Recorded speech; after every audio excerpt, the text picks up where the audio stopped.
नमस्कार, प्रणाम एंड जय हिंद मेरे साथियों, मेरे नन्हे मुन्ने बच्चे, मेरे प्यारे ऑडियंस, मेरे क्यूट ऑडियंस।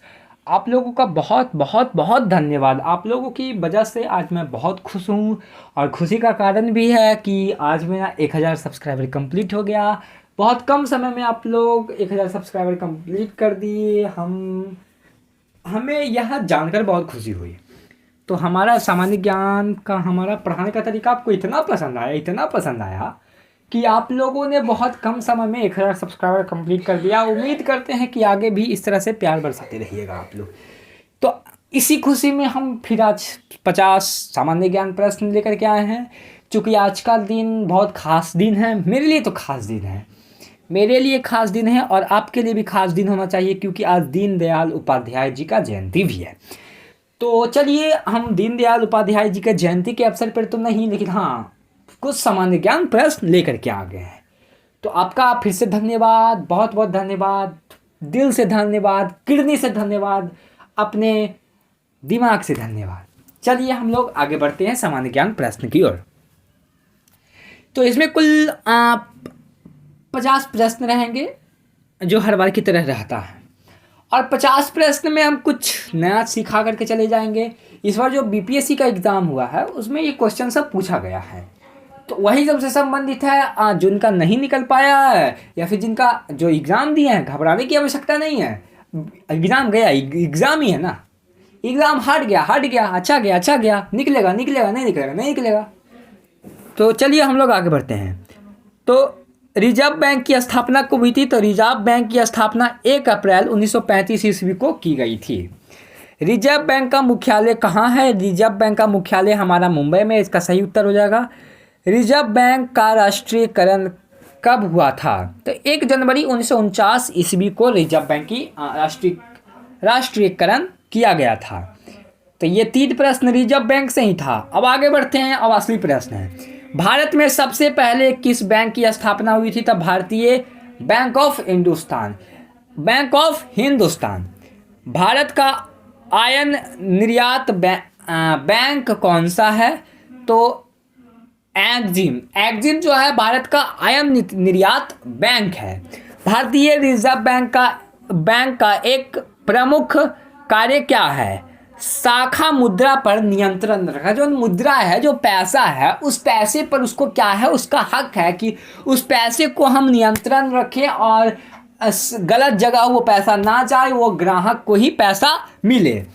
तो प्रायोगित फसल बीमा योजना का शुभारंभ कब किया गया था? तो बड़ा मज़ेदार प्रश्न आज आप लोगों के लिए लेकर के आए हैं, समझे। बहुत मज़ेदार प्रश्न है ये। आपको नॉर्मली कहीं भी पूछ देता है या फिर कंपटीशन एग्जाम में भी यह प्रश्न आएगा ही आएगा, ये निश्चित कहते हैं आपको। तो 1974 और 1985 तक जो हुआ था। अब आगे बढ़ते हैं। तो अमेरिका में गृह युद्ध की समाप्ति कब हुई थी? अमेरिका में जो गृह यानी कि घर का जो युद्ध है वो समाप्ति कब हुई थी? सॉरी, घर का युद्ध नहीं, ये एक युद्ध का नाम है जो मतलब कई देशों के बीच में हुआ था। तो 26 मई 1865 ईस्वी में किया गया था। अब सुखदेव राजगुरु एवं भगत सिंह को फांसी कब दी गई थी? तो मार्च 1931 ईस्वी को दी गई थी, समझे। मार्च 1931 ईस्वी को दी गई थी। करो या मरो का नारा किसने दिया था? करो या मरो का नारा किसने दिया? तो करो या मरो का नारा मोहनदास करमचंद गांधी ने दिया। कौन से ईस्वी में दिया? 1942 ईस्वी में इस नारा का आरंभ हुआ। दिल्ली चलो का नारा किसने दिया? तो दिल्ली चलो का नारा सुभाष चंद्र बोस ने दिया था। हमारे सुभाष चंद्र बोस जो थे वो दिल्ली चलो का नारा दिए थे। औद्योगिक क्रांति की शुरुआत कब हुई थी? औद्योगिक क्रांति की शुरुआत कहाँ से हुई थी? तो औद्योगिक क्रांति की शुरुआत आप जान लें, इंग्लैंड से हुई थी, समझे। रूस के शासक को क्या कहा जाता है? रूस के शासक को जार कहा जाता है। रूस के जो शासक होते हैं, जो शासन करने वाले होते हैं, जो शासन काल के होते हैं, उसे क्या कहते हैं? उसे हम लोग जार कहते हैं, ठीक है ना। फ्रांस की राज क्रांति कब हुई थी? तो फ्रांस की राज क्रांति फ्रांस की राजक्रांति 1789 ईस्वी में लुई 16वां के शासनकाल में हुई थी। लुई 16वां के शासनकाल में इनकी राज्य क्रांति हुई थी। अब आगे बढ़ते हैं 15वां प्रश्न, तो बड़े मजेदार प्रश्न है। तो राजा राम मोहन की मृत्यु कब हुई थी? तो 1933 ईस्वी में राजा राम मोहन राय की मृत्यु की गई थी, सॉरी की नहीं हुई थी मृत्यु। प्रकाश रासायनिक क्रिया का एक अन्य नाम भी है, तो हील क्रिया जो है वो प्रकाश अन्य क्रिया की नए नाम है। तो विद्युत धारा कौन सी राशि है? तो कौन सी राशि है? तो दिश राशि है। कौन सी राशि है? ये दिश राशि है। 1 इंच में मन कितने सेंटीमीटर के होते हैं? तो 1 इंच 2.54 सेंटीमीटर के होते हैं। 1 फुट में कितने मीटर होते हैं? तो 0.3 मीटर होते हैं 1 फुट में। तो भारत सबसे छोटा त्वचा कौन सा तत्व कौन सा है? सबसे छोटा तत्व कौन सा है? तो हमारा हाइड्रोजन जो है वो सबसे छोटा तत्व है। अब आगे बढ़ते हैं, सबसे बड़ा तत्व कौन सा है? तो सीजियम जो है सबसे बड़ा तत्व है। कृत्रिम हीरे का रासायनिक नाम क्या है? तो सिलिकॉन कार्बाइड, समझे। सबसे अधिक बार नोबेल पुरस्कार प्राप्त करने वाली महिला कौन सी है? तो मेडल क्यूरी जो है सबसे अधिक बार पुरस्कार जीतने वाली वो महिला का नाम है।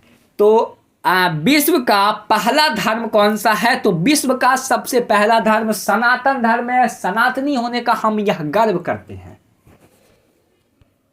ऐसे तो जातिवाद आना नहीं चाहिए, लेकिन इसमें सनातन धर्म दिया हुआ, तो हम लोग अपने अपने धर्म की पूजा करते हैं।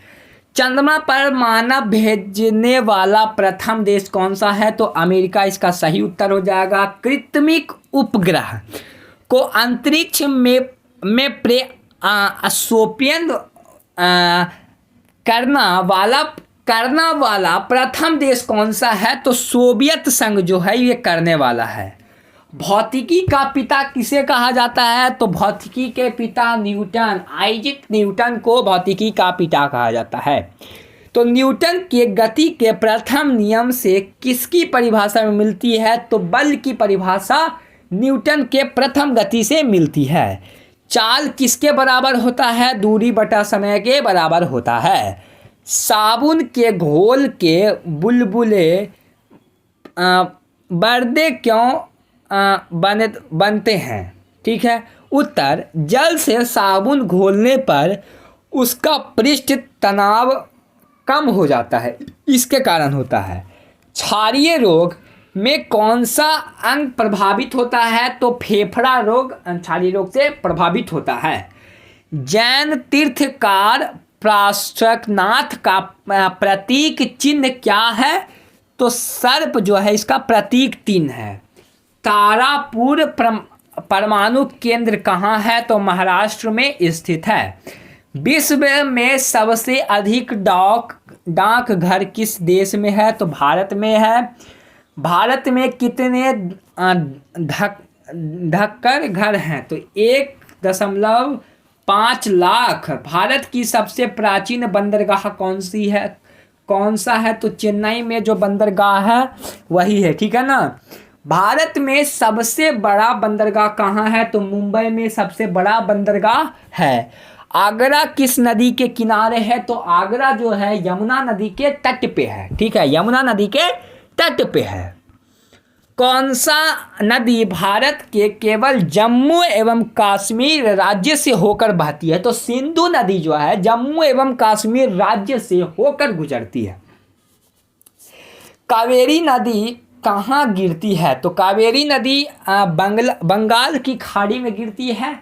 आपको बता देते हैं, ये जो विश्व में जितनी भी नदियां हैं वह नदियां जितनी भी नदियां हैं सारे नदियां का उद्गम क्षेत्र, सारे नदियां जाकर के कहाँ गिरती है? समुद्र में गिरती है, या बंगाल की खाड़ी हो, या अरब सागर हो, प्रशांत महासागर हो, कहीं भी हो, वो समुद्र में ही जाकर के गिरती है। तो पंजाब के निर्माण में से सबसे महत्वपूर्ण नदी कौन सा है? तो सिंधु नदी है। सर्वाधिक निर्वाचन संख्या वाला देश कौन सा है? तो भारत है। विश्व का सबसे बड़ा महासागर कौन सा है? तो प्रशांत महासागर का मैंने जिक्र किया। विश्व का सबसे बड़ा महासागर उसको कहा जाता है। इतना बड़ा महासागर है ना कि वहाँ जो जितने भी देश है ना, वह देश वहाँ हेलीकॉप्टर जहाज नहीं भेजता है। ठीक है। तो विश्व का सबसे छोटा महासागर कौन सा है? तो हिंद महासागर विश्व का सबसे छोटा महासागर है। भारत विश्व की कुल ऊर्जा का, तो भारत में सबसे अधिक मार्ग बदलने वाली नदी कौन सी है? तो कौन सी नदी है? कोसी नदी जो है। भारत का सबसे ऊंचा टीवी टावर कौन सा है? तो पीतम्बरपुर है। भारत की सबसे लंबी नहर कौन सी है? तो इंदिरा गांधी नहर है। भारत की सबसे महंगा शहर कौन सा है? तो मुंबई यानी कि महाराष्ट्र है। भारत की सबसे लंबी सहायक नदी कौन सी है? तो यमुना नदी है। तो इसी के साथ हमारे जो 50 प्रश्न का जो सिलसिला है वो ख़त्म हो चुका है। तो मिलते हैं अगले वीडियो में, तब तक के लिए बाय बाय, टाटा। इस वीडियो को आप लोग अच्छे से देखिएगा, और वीडियो को देखने के बाद आप लोग लाइक कीजिएगा, सब्सक्राइब तो कीजिएगा ही कीजिएगा, लेकिन फिर से आप लोगों को बहुत बहुत धन्यवाद। बहुत कम समय में आप लोग इतना सब्सक्राइबर कंप्लीट कर दिए। मिलते हैं अगले वीडियो में, बाय बाय, टाटा।